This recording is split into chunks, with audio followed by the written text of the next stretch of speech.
In the 2nd century AD, one man would forever alter the course of medicine. He wasn't a figure of comfort, but one of relentless observation and unyielding courage. His name was Galen, a physician and philosopher from Pergamon, who held a radical belief for his time, that to truly understand life, you must study the body directly. His work would lay the very foundation of modern anatomy, even as his methods would spark ethical debates that continue to this day. Before Galen, the world of medicine was a realm of theory and speculation. Throughout most of the Roman Empire, dissecting human bodies was strictly forbidden. This meant doctors were left to rely on ancient texts from figures like Hippocrates and Aristotle, filling the vast gaps in their knowledge with imagination rather than evidence. Illnesses were often explained away by the theory of humors, mysterious bodily fluids believed to dictate a person's health. But Galen wasn't satisfied with this.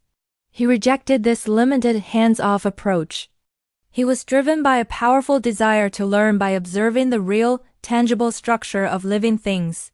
He was convinced that through careful, systematic study, the true workings of the body could finally be revealed. Galen's journey into the heart of medicine began in a rather brutal setting, as a physician to the gladiators of Pergamon. Treating their severe wounds gave him an unprecedented first-hand look at human muscles, tendons, and arteries. His sharp intellect and logical mind allowed him to meticulously document how the body reacted to injury and how it began to heal. But this was only the surface. He yearned to understand the body's deeper mechanisms, the intricate functions of the brain, the rhythmic purpose of the heart, and the complex network of nerves. To probe these mysteries, he turned to the study of animals whose anatomy he believed mirrored our own, like Barbary apes and pigs. With painstaking precision, he recorded the appearance of different organs and theorized how they worked in concert. Through these observations, he began to construct one of history's first truly scientific models of anatomy. What truly set Galen apart from his predecessors was his unwavering insistence on direct, empirical evidence. He argued that medicine must be built on what could be seen, touched, and tested, not simply on the inherited wisdom of ancient thinkers.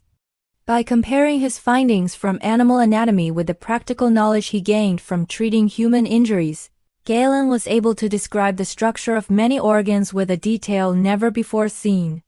He was the first to demonstrate that the brain, not the heart, controlled movement and sensation by severing specific nerves and observing the results. He showed that arteries contained blood, not air as was commonly believed, and that this blood was sent from the heart through vessels to all parts of the body. While he hadn't yet grasped the full concept of circulation, his discoveries were monumental leaps, bringing medical science out of the Dark Ages and into the light of the modern world. Galen's writings were a masterful blend of philosophy, logic, and meticulous observation. He produced incredibly detailed descriptions of the brain, the heart, the liver, the lungs, and the nervous system. More importantly, he developed a comprehensive system of thought that linked the body's structure to its functions. This framework was so powerful and persuasive that it would dominate medical science for more than 1,000 years. His texts became the ultimate medical authority across Europe and the Middle East. Later scholars, such as Avicenna and al-Razi in the Islamic Golden Age, would translate and expand upon his work, cementing Galen's ideas as the bedrock of medieval and Renaissance medicine. For centuries, to study medicine was to study Galen. Looking back from our modern vantage point, Galen's methods inevitably raise profound ethical questions.